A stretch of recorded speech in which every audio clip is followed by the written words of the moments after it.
I'm really trying to open up the chest.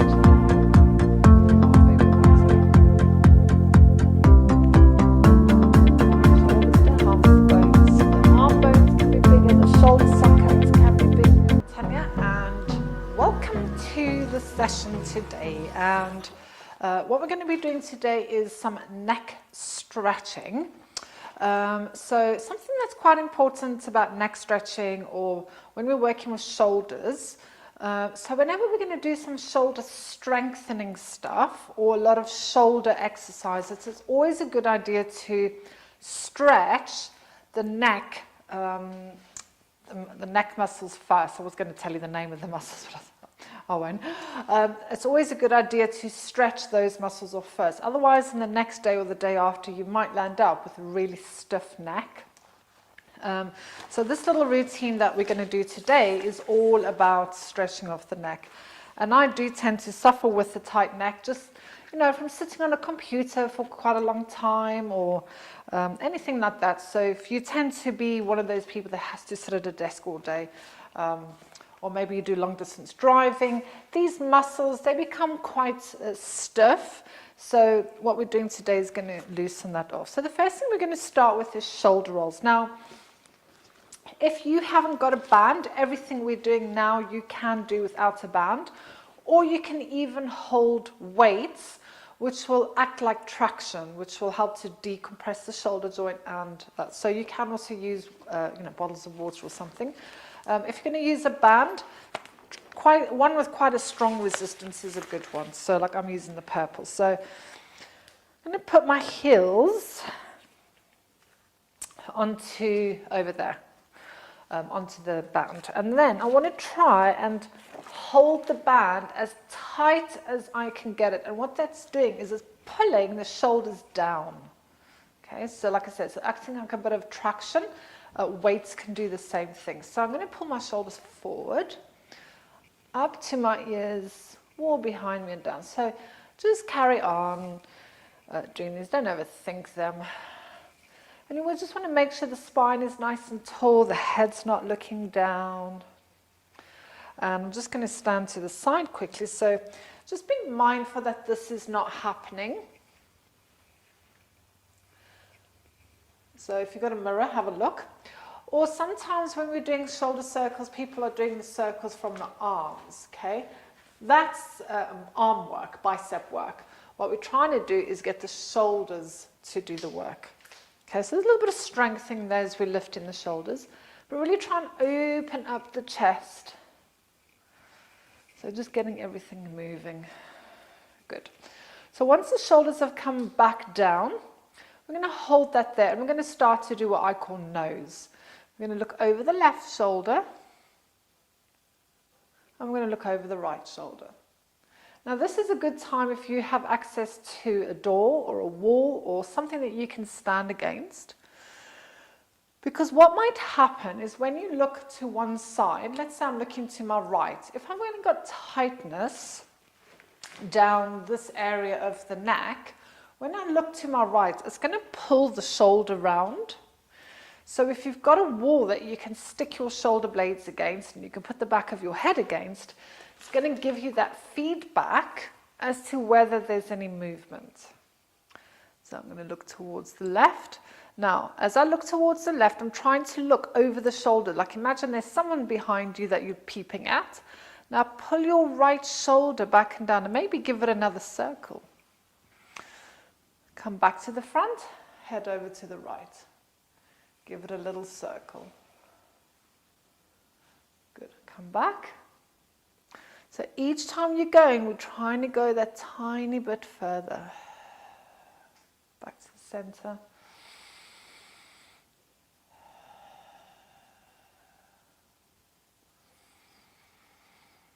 We're just going to do one more each side. Now, whenever you standing there waiting for the kettle to boil, or these are really great exercises. And then if you notice there's one side that does feel more restrictive, then you just stick to that side.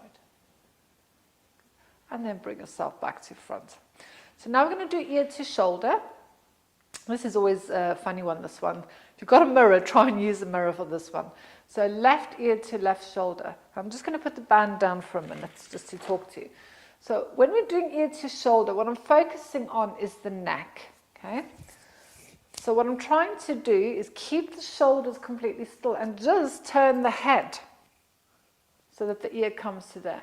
Often what people will do is they'll do that, okay?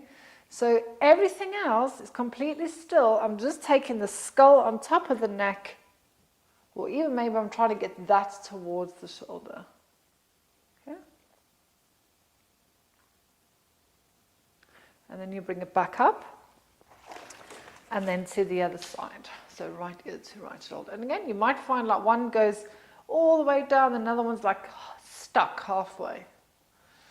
So keep pulling the shoulders back and down as you try and take the ear, and then just be mindful that you're not leaning over. So we'll just do a few more each side. So going to this side is so much tighter.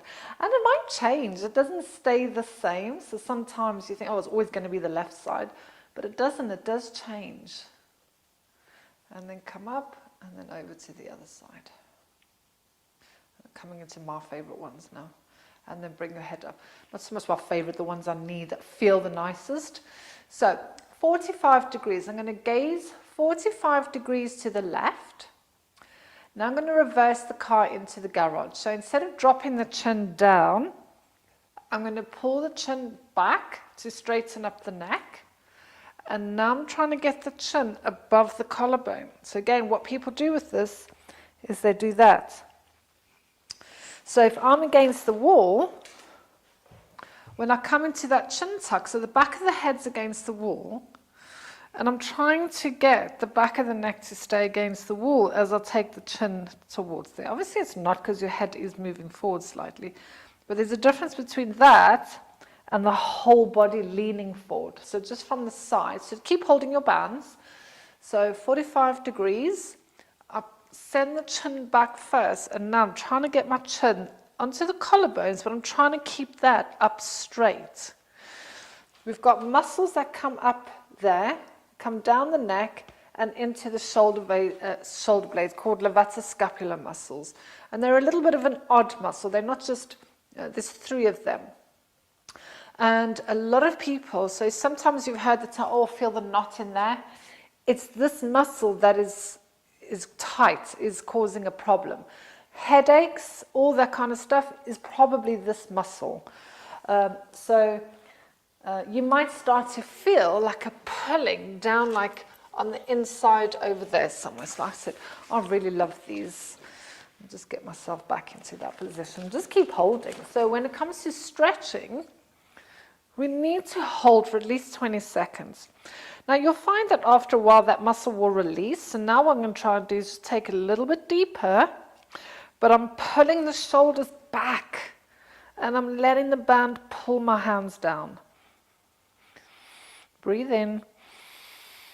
And one more. Try and get the chin closer. Like Paul always says, imagine you're trying to sniff your armpits.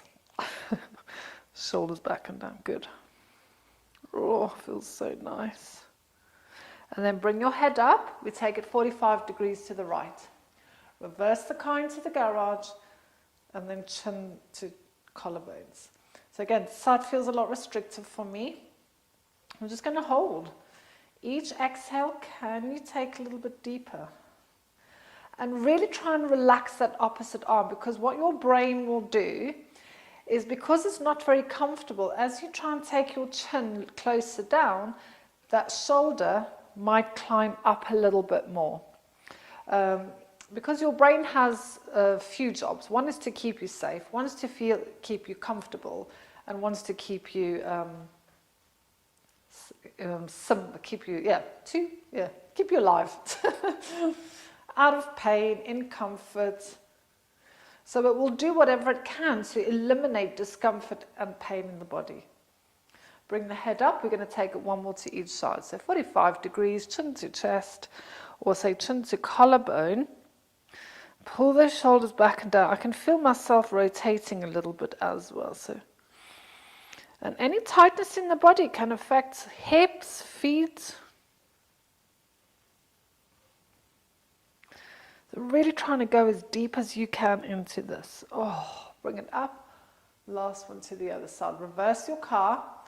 Chin to above the collarbone first. Pull those shoulders back and down, and then work deeper into that. So remember, if you're against a wall, the shoulder blades want to stay against the wall. We're trying not to drop into that kind of position. So the whole spine up to the neck is still very, very tall and vertical. Bring the head up 45 degrees, and then just give yourself a little bit of a release, and then pop the band. So we're going to come to a very technical one called up and overs. So this is quite a high resistance band. So if you have a high resistance band, start with your arms wide, especially if it's first thing in the morning, the muscles and the body's still a bit cold. If you have a belt or a towel, something that hasn't got give, again, start at the ends. So we're going to take the arms up and over.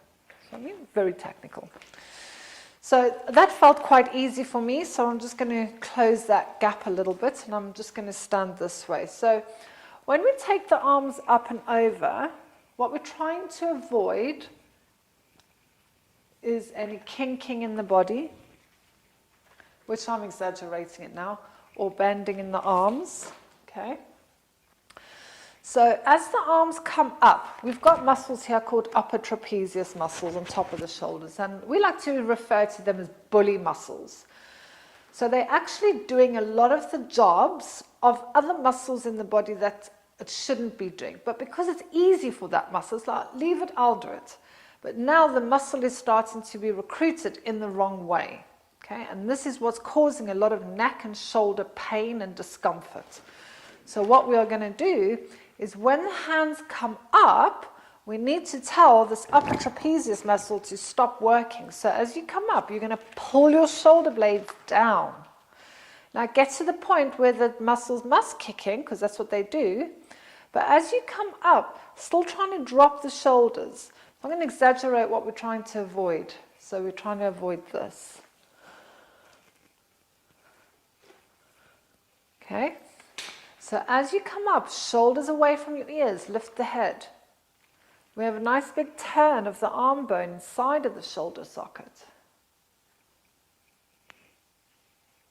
Shoulders down, and then. Do you see the difference? So again, if you can't see yourselves, I know people hate looking in the mirror, but if you look at yourself from a point of anatomy and what are the bones and the muscles doing, you kind of, don't be so vain. Our clients hated mirrors, and now you can see they're always looking in there. Oh, is their spine straight? Good. Lovely. So we're going to come down onto the mat now. So you can use a ball if you have a Pilates ball. Just for the purpose of the video, I'm going to use a blanket. And we're going to put the blanket into the upper middle part of the back. So between the shoulder blades and like bra strap and above in that little area. So we're trying to open up the chest with this. A lot of shoulder restriction is going to come from these parts of the body here, causing round shoulderedness. And what that does, how it impacts the back, is it makes these, I want to say lazy. It almost switches them off so that we land up with that posture and there's no strength in there. So what we're going to do now is stretch off the front of the chest so the back can be taller and stronger. So I'm going to stick that under my back. So the next one we're going to do is called chicken wings. So you can do this on the floor.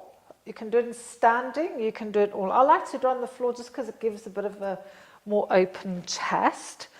And I might just have... So you might need to have something under your head.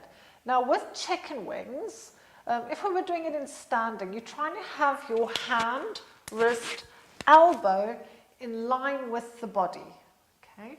But because I'm lying on the floor, I'm actually going to use the floor for feedback And I am in an extension, my back is leaning backwards, but the purpose that I'm using the chicken wings for is to open up the chest and improve shoulder mobility. So I know, take my glasses off, that sometimes people, they watch videos and oh, they're doing it wrong because they're lying in a block. There's a purpose I'm lying on something because I'm trying to actively open up the chest area, okay? So if you have your elbows into your sides and relax your hands down. Now yours might be up there, it just depends. But you're going to try and take the hands down, okay? And then from there, you're going to take the hands up. Now you can see my elbows are starting to lift. And then straighten the arms and reach away. So now I can feel pulling from there all the way down, all the way around the armpit. And that's going to work on the fascia of the body as well. So it's really going to help loosen up your shoulder joints. And then I'm going to try and put my elbow, wrist, and fingers on the floor. And like I said, you might be miles away. Doesn't matter. Especially if you've had any shoulder operations, frozen shoulder, maybe cancer, you've had surgery for breast cancer, your range might be here. And you can even just come off of the cushion or the ball or whatever and just lie flat on the floor and do that, that's fine. So yours might be here. That's what yours might look like. But what you're trying to do without pain is to try and get them lower and lower and lower towards the floor. Okay? And my mobility wasn't always like this. Like my right shoulder, I can feel a little bit of pull. I'm a bit more flexible in my left shoulder.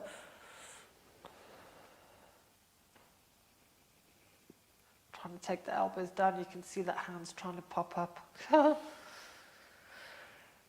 And there's no perfect, there's no such thing as perfect.